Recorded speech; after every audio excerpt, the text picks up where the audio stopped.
तो वेलकम बच्चों, कैसे हैं आप। अपने रे ऑप्टिक्स चल रहा था, उसके काफी वीडियोस अपलोड कर दिए गए। आज की वीडियो में अपनी बात करें बेटा रिफ्लेक्शन बाय स्फेरिकल सरफेस। यानी स्फेरिकल सरफेस होता है तो उसमें रिफ्लेक्शन कैसे होगा। इससे पहले प्रिज्म से रिफ्लेक्शन में डाल चुका हूं और ग्लास स्लैब से रिफ्लेक्शन में डाल चुका हूं। उसके बाद में नॉर्मल रिफ्लेक्शन भी आपको पढ़ा चुके हैं, रिफ्लेक्शन पढ़ा चुके हैं और टोटल इंटरनल रिफ्लेक्शन भी पढ़ा चुके हैं। और इनसे जुड़े हुए सारे वीडियो आपको अवेलेबल है, अगर चैनल पर पहले ही बनाए तो पहले उन्हें देख लें। तो अब अपने देखते हैं रिफ्लेक्शन बाय स्फेरिकल सरफेस। इससे पहले मैं एक छोटा सा एक डायग्राम बनाते हैं, डायग्राम बना हुआ है पहले से ताकि टाइम ना लगे, और इससे समझते हैं बेटा छोटे से वीडियो में। अब यहाँ पर क्या हो रहा है, एक स्फेरिकल सरफेस है, ये मेरे पास एक स्फेरिकल सरफेस है जिसको मैं कंसीडर कर रहा हूँ एक कन्वेक्स सरफेस है। ये वाला एक कन्वेक्स सरफेस है, कन्वेक्स स्फेरिकल सरफेस है ये वाला, ठीक है। ये वाला कन्वेक्स स्फेरिकल सरफेस है और ये इसका पोल है। और मैं कंसीडर कर रहा हूं कि पोल और ये जो एम पॉइंट है वो दोनों कोइंसिडेंट है। कोइंसिडेंट का मतलब वेरी थिन है, पतला सा लेंस है। उसके लिए जो पोल और जो परपेंडिकुलर अपना अल्टीट्यूड है उन दोनों के बीच में सेपरेशन नहीं है।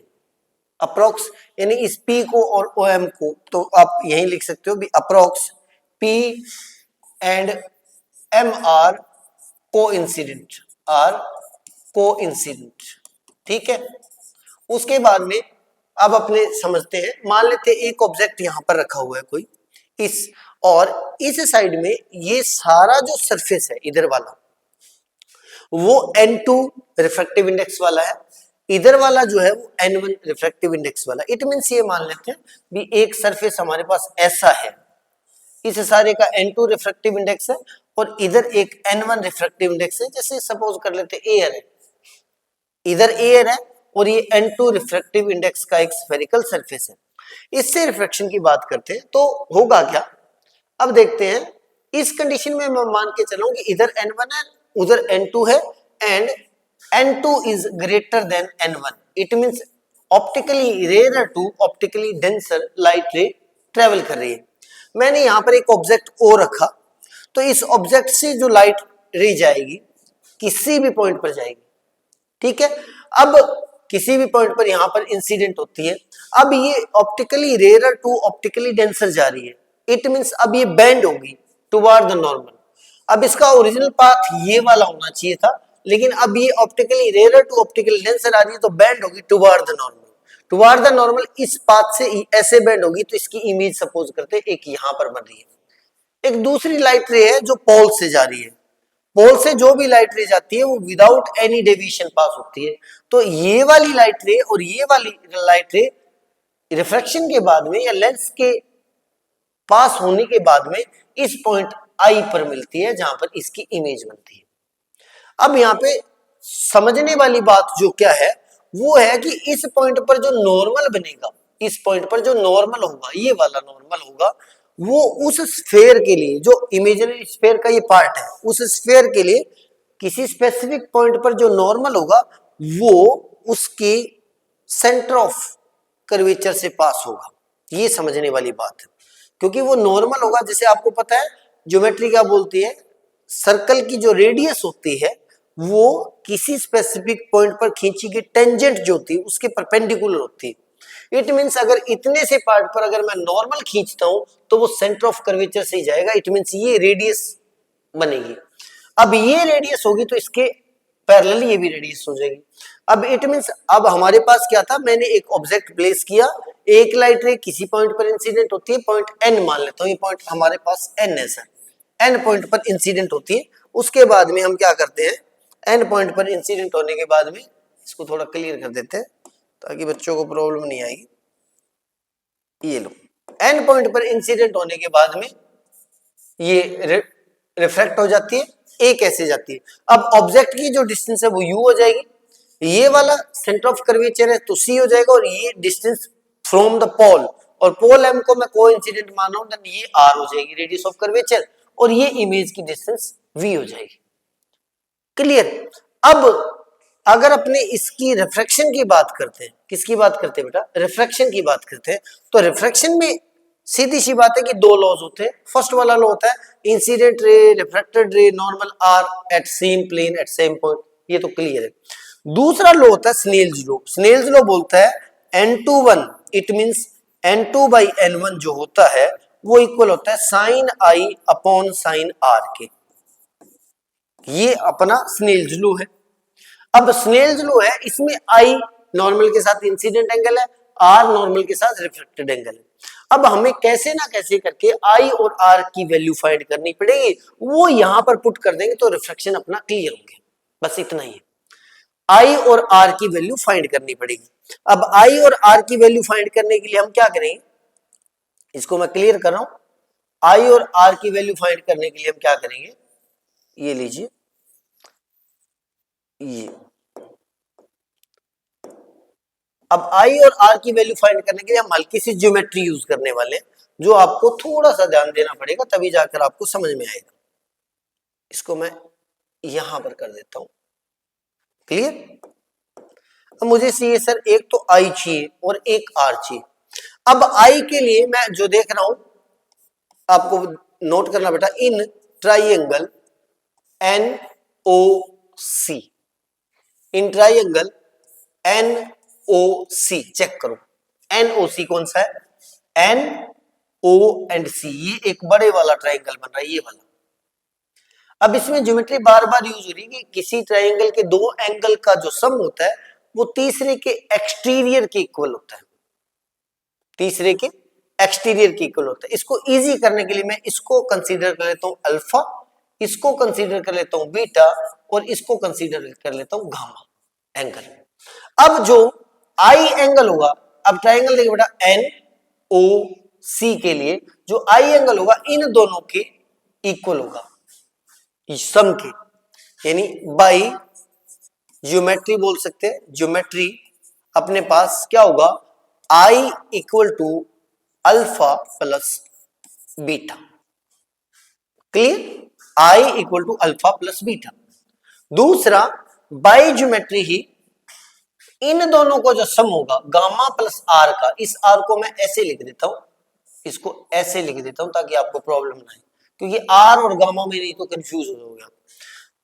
अगर इस आर और इस गामा का सम करूं इस ट्राइंगल, मतलब इन ट्राइंगल एन सी आई में, एन सी आई कौन सा है बेटा, एन सी आई, इसमें अगर मैं गामा एंड आर का सम करूं तो इन दोनों का सम तीसरे के एक्सटीरियर बीटा के इक्वल आएगा, यानी एन मतलब r plus gamma equal to आ जाएगा beta.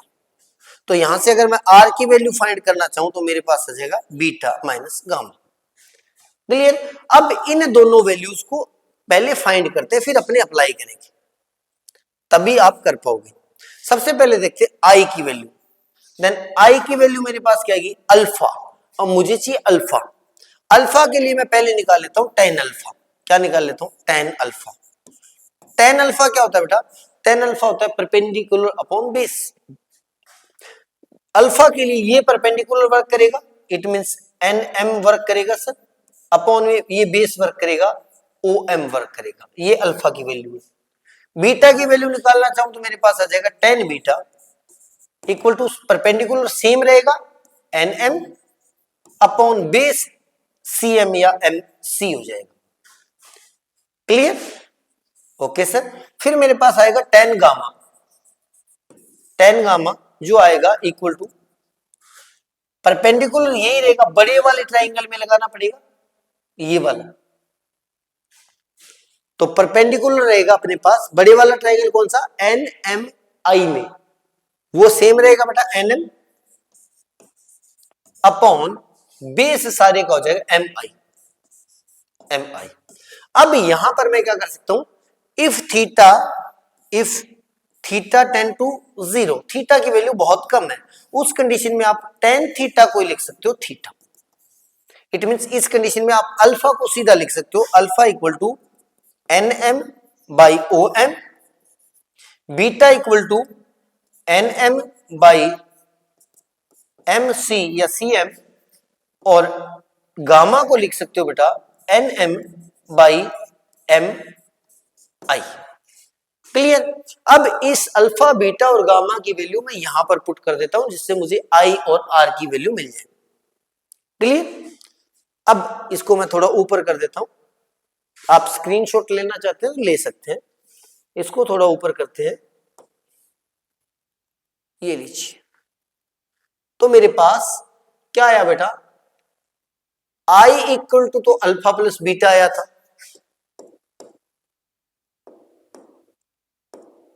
I equal to alpha plus beta. तो मैं वैल्यू निकाल लेता हूं यहां से। आई की वैल्यू क्या आएगी, अल्फा प्लस बीटा, यानी आई इक्वल टू आएगा N M by O M plus beta N M by C M या एम सी। और दूसरा आर की वैल्यू मेरे पास आएगी बेटा क्या, बीटा माइनस गामा। बीटा मतलब N M by M C minus gamma N M by M I. ये मेरे पास वैल्यू आई की आ गई, ये मेरे पास वैल्यू आर की आ गई। अब इन दोनों को मैं स्नेल्स लॉ में पुट करता हूं।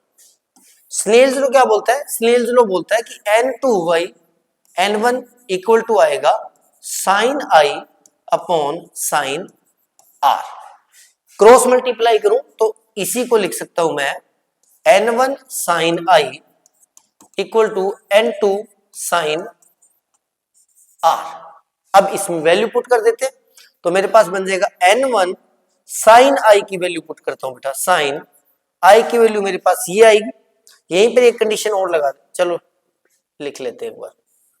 साइन आई की वैल्यू मेरे पास क्या आई बेटा, आई की N M by O M, N M by O M plus में N M by M C, N M by M C equal to N two sine r. Sine r की value put करेंगे बेटा N M by M C, N M by M C minus N M by M I, N M by M I. Clear, clear, ठीक है। अब same वही condition पहले वाली लगा रहा हूं, if theta tend to zero then sine theta also equal to theta, then sine हट जाएगा, ओनली थीटा रह जाएगा अपने पास। क्या रह जाएगा, ओनली थीटा रह जाएगा। उस कंडीशन में क्या हो जाएगा, इस कंडीशन में हम इसी को आगे लिख सके, आप चाहो तो स्क्रीनशॉट ले सकते हो, इसको आगे लिख देते हैं। तो मेरे पास क्या आएगा बेटा, मेरे पास आ जाएगा क्या आया सर, एन वन आ गया और इन दोनों में से एन एम कॉमन ले लेता हूं।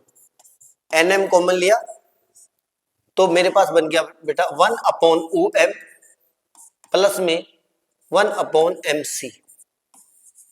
क्लियर, इक्वल टू उधर एन टू, उधर भी एन एम कॉमन आएगा, एन एम क्या बचेगा one upon M C minus one upon M I. इधर से भी एनएम बार ले आया, इधर से भी एनएम बार ले आया। अब एनएम से एनएम कैंसिल हो जाएगा। अब मैं अगर इसकी वैल्यूज पुट करना चाहूं तो मैं इन सब की वैल्यू पुट कर सकता हूं। अगर इसको अंदर मल्टीप्लाई कर देते हैं तो मेरे पास बन गया N M by O M plus sorry N one आएगा N one by M C equal to N two by M C minus N two by M I. अब ये N one by M C है, ये N two by M C है, तो मैं इसको इधर ले आता हूं और इसको इधर ले जाता हूं। तो जब इसको इधर लेके जाऊंगा तो मेरे पास बन जाएगा N two by M C plus का है और ये माइनस में जाएगा तो माइनस का N one by M C बन जाएगा। क्लियर, इक्वल टू ये इधर आएगा तो मेरे पास बन गया बेटा N one by O M और ये प्लस का हो जाएगा N two by M I. Clear, is that clear, ठीक है। अब एम सी कॉमन भी ले सकते हो, नहीं तो इन सब की अब वैल्यू रखेंगे अपने। इन सब की क्या करते हैं, इन सब की सर वैल्यू रख देते हैं। यहां से एम सी कॉमन लेते हैं तो मेरे पास बन जाएगा, ये लो sir one upon M C common आ गया, ब्रैकेट में बन गया N two minus N one, N two minus N one equal to same रहेगा N one by O M, N one by O M plus में N two by M I. अब इन सब की वैल्यू रखते हैं। वैल्यू रखने के लिए आपको थोड़ा सा ध्यान देना पड़ेगा। अब हमें वैल्यू किसकी चाहिए? हमें सर एक तो वैल्यू चाहिए एमसी की, क्लियर, एक वैल्यू चाहिए ओएम की, क्लियर, और एक वैल्यू चाहिए एमआई की। तीनों वैल्यू अपने को डायग्राम से निकालनी पड़ेगी, लेकिन ध्यान रहे जब भी आप वैल्यू लगाते हो तो साइन कन्वेंशन यूज करना पड़ेगा। एक तो चाहिए एमसी की वैल्यू, ये देखो सर एमसी की वैल्यू आर की इक्वल आएगी, और लाइट की डायरेक्शन में ही पोल से मेजर करें तो प्लस का आर आएगी। देन एमसी की वैल्यू मेरे पास आ गई प्लस का आर, कहां गया, यानी प्लस का आर, प्लस लिखने की नीड नहीं। दूसरा मेरे पास किसकी चाहिए? मुझे चाहिए सर ओ एम की। ओ एम कहां पे आएगा सर? ओ एम ये है, पोल से डिस्टेंस मेजर करेंगे तो माइनस का यू आ जाएगा, क्योंकि ओ एम क्या है, डिस्टेंस ऑफ ऑब्जेक्ट है, देन माइनस का यू आ जाएगा। देन इसकी जगह मैं पुट कर सकता हूं बेटा माइनस का यू, माइनस का यू, क्लियर। फिर अपने पास आ गया एम आई, किसकी वैल्यू? एम आई की वैल्यू। अब अगर एम आई की वैल्यू फाइंड करेंगे तो इसी डायग्राम से एम आई की वैल्यू क्या है? इमेज की डिस्टेंस है, वी है, और लाइट की डायरेक्शन में तो पॉजिटिव रहेगी तो वी आ जाएगी। तो मेरे पास ये वाली वैल्यू जो है वो आ जाएगी वी, क्या आ जाएगी? वी आ जाएगी। अब इनको पुट कर देते बस, और कुछ नहीं करना। ये मेरे पास बन गया बेटा N2 minus N1 upon R, clear, या फिर 1 upon R N2 minus N1 लिख सकते हैं, equal to N1 by OM, N1 by OM यानी माइनस का U आ जाएगा, प्लस में N2 बाई MI यानी V आ जाएगा। तो इस माइनस वाले को पीछे लिख देता हूं, तो मेरे पास बन गया N2 minus N1 by R equal to बन जाएगा N2 by V minus N1 by U। ये है स्फेरिकल सरफेस से, यानी refraction due to spherical surface के अंदर फाइनल रिलेशन जो है between radius of curvature, distance of object, distance of image, refractive index, इन सभी के बीच में जो एक रिलेशन है वो ये मानना आने वाला है। अब इससे क्या बन सकता है? इससे ये क्वेश्चन बन सकता है कि इस पर केस बेस्ड क्वेश्चन बन सकता है। इसी से आप क्या बना सकते हो? डेरिवेशंस बना, सॉरी न्यूमेरिकल्स बना सकते हो, जिसमें n1 n2 की वैल्यू पुट कर दियो। अब लेकिन वो क्या करेंगे, वो n1 n2 की वैल्यू पुट करने की बजाय सीधा n2 बाई n21 की वैल्यू पुट करेंगे, यानी n2 बाई n1 का रेशियो पुट कर देंगे। और क्या हो सकता है? और यहाँ पे वी यू की वैल्यू देकर आपको आर पूछ सकता है, n1 n2 पूछ सकता है, यू वी की पूछ सकता है, कोई भी ऑब्जेक्ट की डिस्टेंस देकर इमेज की डिस्टेंस देकर ऑब्जेक्ट की डिस्टेंस पूछ सकता है। और इस पर केस बेस्ड क्वेश्चन भी बन सकता है, क्योंकि ज्यादातर बच्चे जो है लेंस मेकर फॉर्मूला पर ज्यादा ध्यान देंगे, इस पर ध्यान कम देंगे। जहां पर बच्चे ध्यान नहीं देते वहां पर बोर्ड वाले ध्यान देते हैं। अब यहां पर क्वेश्चन बन सकता है। इस दूसरा बेनिफिट ये कि इसी रिलेशन को अपने दूसरी बार यूज करेंगे।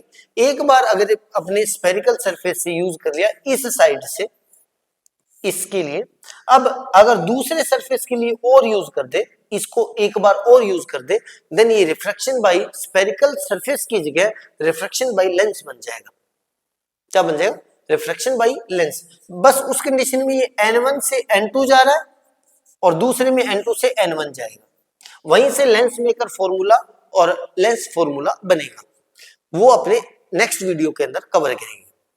और इससे ऐसा क्वेश्चन बन सकता है। दोबारा फिर से देखते हैं, छोटी सी वीडियोस में काफी बड़ा कंसेप्ट क्लियर हो गया आपका, और इसका स्क्रीनशॉट वगैरह आप ले सकते हैं। मैं इसको छोटा कर देता हूं थोड़ा, आपके लिए इजी हो जाएगा। हमने क्या किया था, हमने ये वाला,